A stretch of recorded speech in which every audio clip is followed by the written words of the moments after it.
ఆయనగా దేవుడు దేనికి శిల్పి నిర్మాణకుడై ఉన్నాడో పునాదులు గల ఆ పట్టణం కొరకు అబ్రహాం ఎదురు చూస్తున్నాడంటే ఆ స్వాస్థ్యాన్ని నేను పొందాలి. అందుకోసం ఇవన్నిటిని ఎలా వదులుకున్నాడో చూడండి.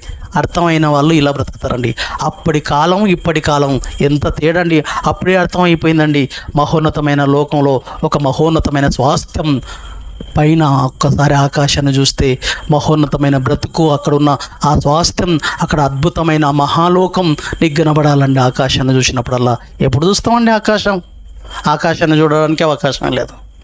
ఒక్కసారైనా ఆకాశాన్ని చూస్తే నీకున్న ఆ స్వాస్థ్యం, నీ పౌరస్థితి అదేనన్న సంగతి నీకు గుర్తు రావాలి. నేను ఎప్పటికైనా అక్కడ వెళ్ళాలా, నా లోకం అదా, అక్కడికి వెళ్ళాలా, అక్కడ ఉందా నా స్వాస్థ్యం, అదే నా పౌరస్థితి, అదే నా దేశం, అదే నా లోకం, ఇది కాదా